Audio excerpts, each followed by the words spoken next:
I wonder what the HI3 community is up to recently.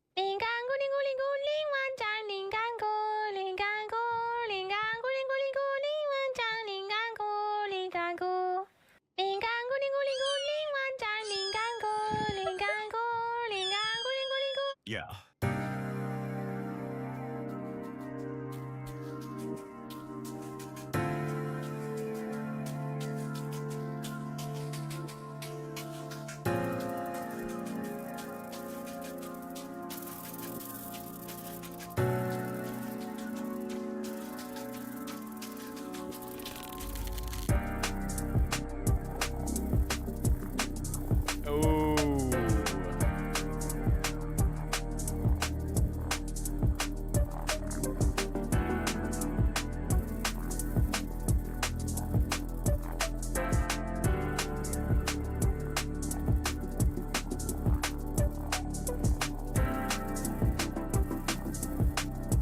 Oh, it's still making more than Tribe 9.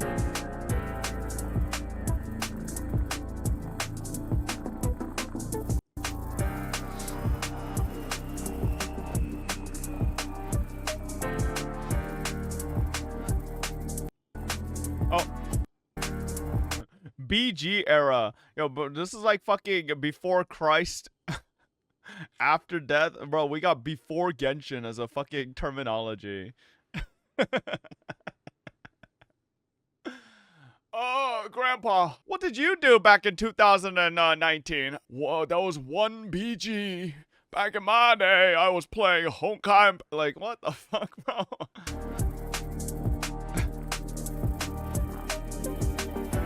Oh. Honestly, this is a very sad thing. This is kind of like, as much as I love PGR, right? It's like if I boot up my PGR, just seeing all I mean, okay, I guess it's not a fair comparison because my PGR friends list is a lot from launch, you know? So a lot of people have quit and they weren't the most dedicated players. But like, you know, it's a similar concept where it's like, man, you just see a lot of people who have never been on again.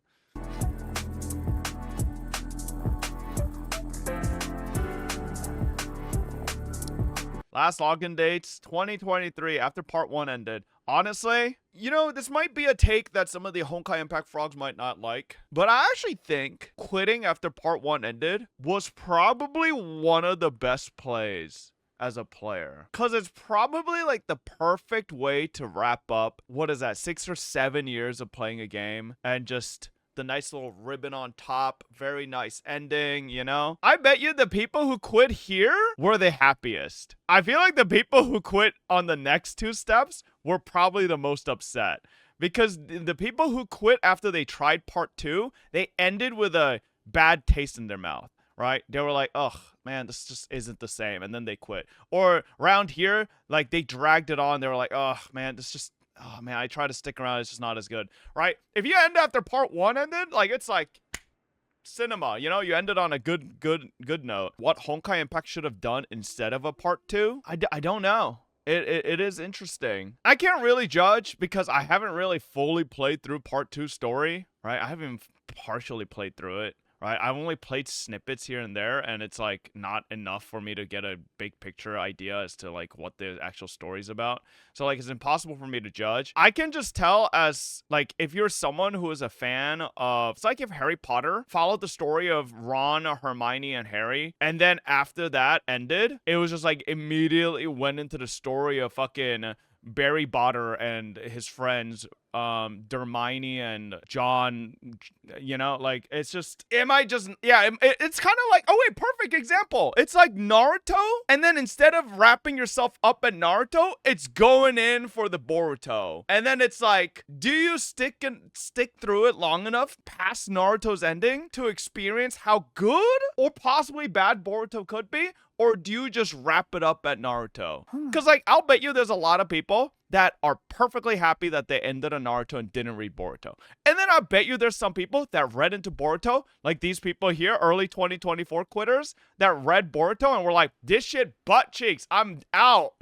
And then I'll bet you there's people still to this day reading Boruto and are either trickle quitting or, in the rare case, unironically actually like Boruto. So it's like, They needed to continue Sealy, Bronya, or yeah, maybe, you know? The saddest part is that part 2 started slow, but the last chapters were very good.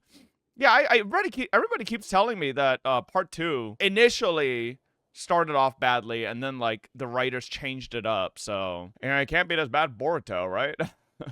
Realistically, a good majority of people who quit just cried while flailing hands around because oh me Gert's new cast, which is the funny thing is that Hoyo never said part 1 cast is gone. They're still relevant to the story of part 2, but people doom posted to Kingdom Come. Yeah, you know, that's something I noticed because we recently had that sponsor for Honkai Impact, right? I'm not talking about the Elysium Realm one.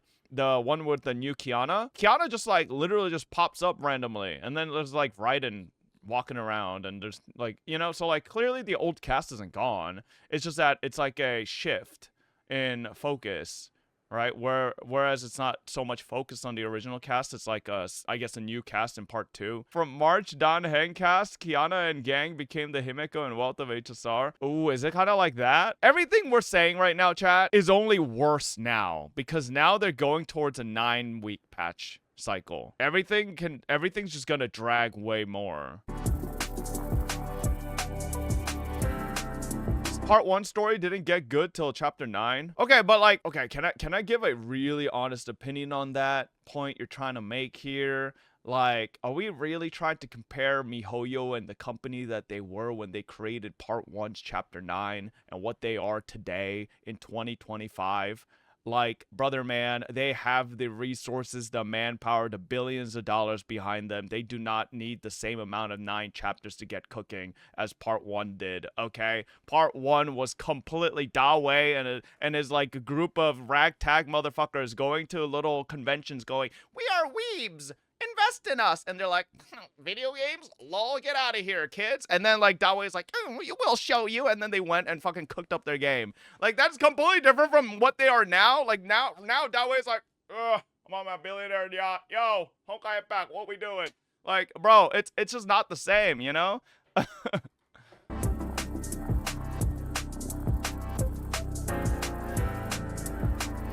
Wait, he's kind of cooking easier rankings now that people are quitting. Oh, wait. This is a perfect time. You never got Nirvana. You never got top ranked in Memorial Arena. Time to hit up Honkai Impact again. Sogobu is about to be rank 1, buddy boy. First few chapters of Honkai Impact 3rd was the Gunguro Z writer. Then after, I think, chapter 5 and on afterwards, it's Xiaoji and his team.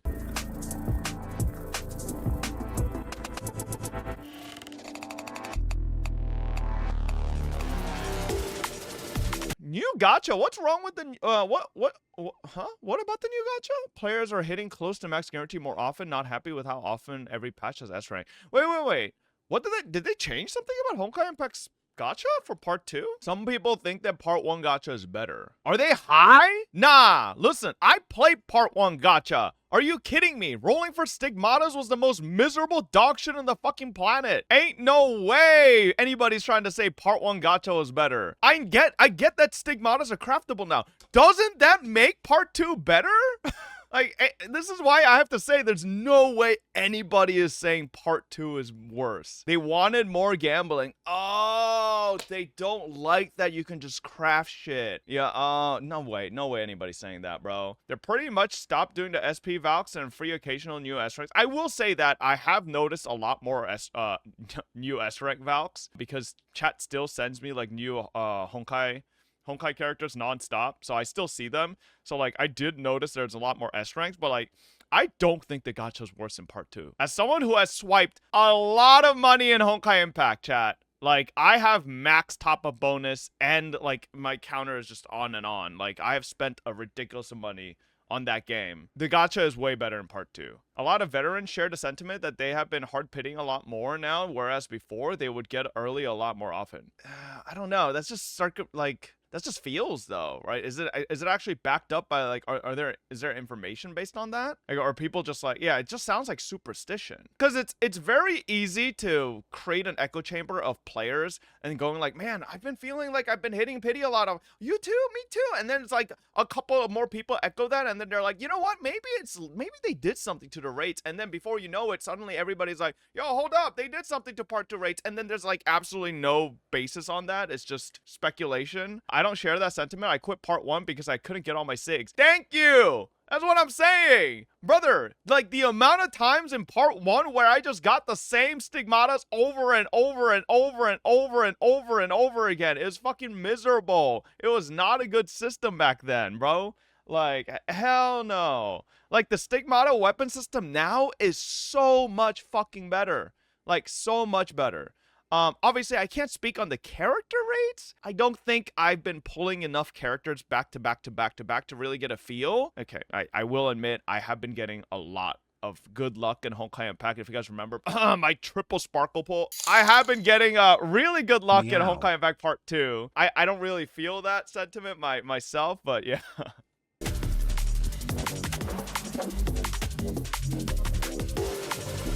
Yeah, that's what I'm saying, man. Like, I feel like the system is a lot better. Yeah, even Marissa's saying it's just a lot better. Maybe it is more expensive for whales to go for a lot of copies, but like for general, like normal players, like I think it's been great.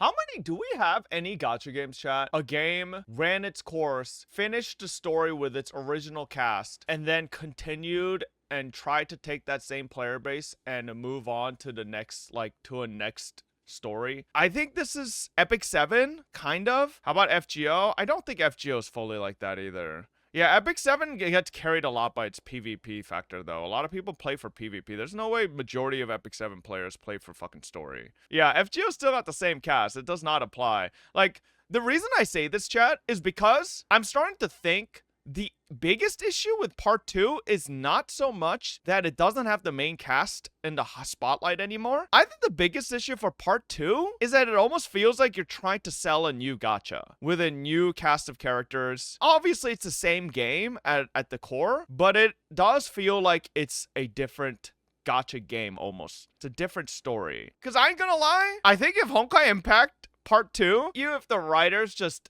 out of nowhere just started doing stories on the old main cast, or even just fucking started popping out like Flame Chaser stories just left and right, just like random short stories for these, I bet they would bang, because the nostalgia factor would get these players to like hook onto that, right? But like, I don't know if there's that same factor or just like gripping, like, I guess, desire for the part 2 story and its cast. What do you think they should have done after part 1? I think they should have just made a new game, if I'm being honest. When did part 1 end? Right, 2023. They could have made a new game if they wanted to. They have been making new games, yes, but like a new Honkai Impact game. I guess that's Honkai Star Rail.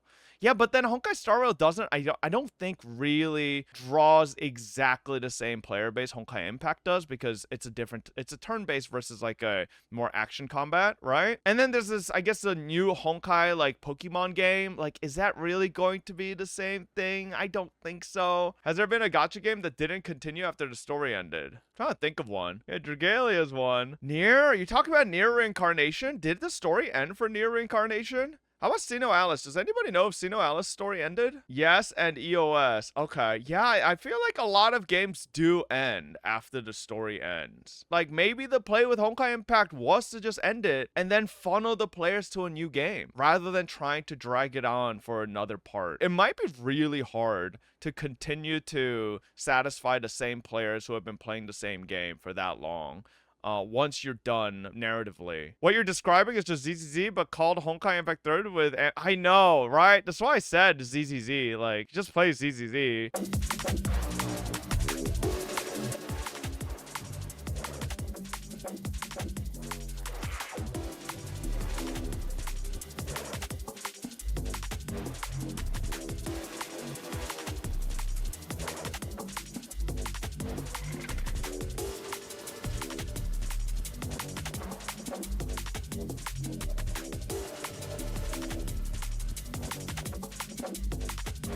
Oh, this is so true though, chat. Even part 1 characters, you would still see fan art of them here and there. But I don't think I've ever seen a part 2 character fan art. Like, legitimately ever, naturally. Vita is from part 1. Oh, Vita isn't even part 2? Oh, okay. Well, shit. I guess Vita don't count then. Yikes.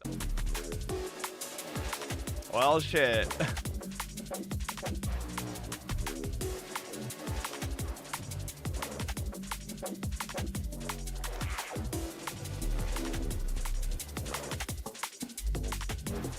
Brother, what the fuck did you think people were playing for 4 years before Ellie appeared? Did you think Hersher, the Void Queen, Tuna, May Cooking, Terry Dirt memes came after Ellie appeared? This is true. He's talking about how part 2 just has a lack of culture. You know how a lot of gachas nowadays just have their specific genres meme? Nikkei's got Doro everywhere. Wua right now has got Peeb everywhere. ZZZ right now, people are spamming like fucking Wiwian and stupid shit like that. HSR, you have fucking Kuru Kuru since forever, like a lot of shit. What the fuck does part 2 have? I don't think I've ever seen a part 2 meme either. Like even Girls for Online 2 have memes. You go to a real fucking manufacturer for the gun tweet and then fucking just spam post Girls Frontline 2 characters on there.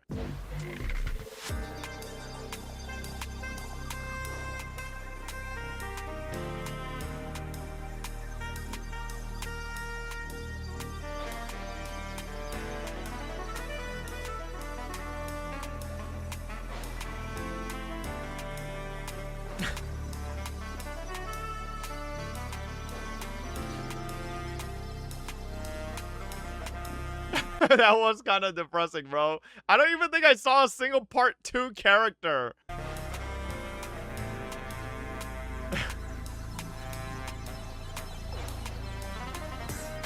Oh, damn.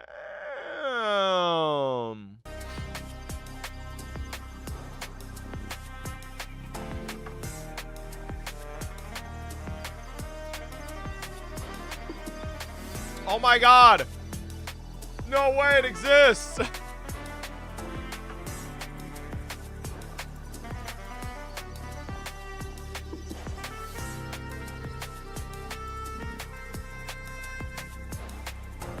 Yeah, I think this is all it comes down to. I think the biggest issue, gacha players are a fickle monster. For a lot of them, going from part 1 story and then latching on to part 2 almost feels like starting up a new gacha game, right? With a new cast of characters, and like for a lot of people it might just not have hooked them as well. Who knows? Maybe with the next Honkai Pokemon game it'll pop off. Part 2 is a different game. I don't care about these people. I care about Bronya, Mei, and Kiana. End is better than prolonging it. Lamau. That's what I'm saying. I've been seeing some people say this, but do you think Genshin is going down the same path as Honkai Impact 3, where the closer to the end, the worse it's getting? Would you consider Fontaine to be a newer story or an older story? I would consider Fontaine to be a newer story. It was the previous region, and I think Fontaine was the best. I think Fontaine was better than Sumeru, Mondstadt, and Liyue by far, and Inazuma.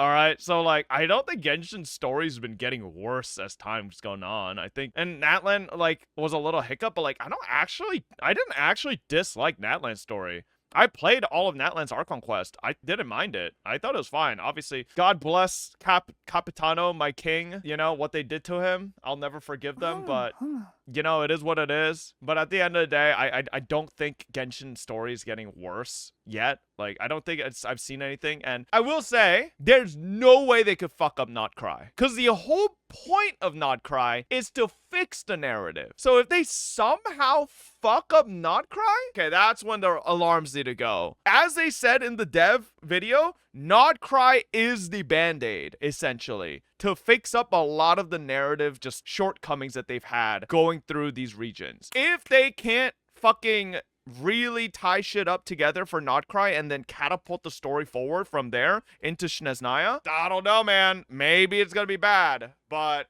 this is why Not Cry is so important, because Not Cry is going to essentially put the foundation for where essentially the final, I guess, couple chapters of Genshin story are going to proceed from. For Genshin, it's just a mentality of if it ain't peak, it's bad. Yeah, I don't don't know. I personally don't think Natlan was bad. Obviously, I don't think it's better than Fontaine. Not even fucking close. I feel like the reason a lot of people, including myself, liked Fontaine and Folklores a lot more, Farina as a character is just so fucking likable. But there's just something very likable about a character who isn't a god that's just essentially been cursed. Basically portray a god for so long. And you see like all the inner turmoil and the struggle that she had to go through. And that just like makes you like the character and the story so much more. I'm sorry, there's nothing about Malwika that I was like really crazy about. Yeah, Malwika was flat as fuck for me, bro. Yeah, I wasn't crazy about Malwika. She was a little boring to me. I think Farina left very big shoes to fill for the next Archon to become likable,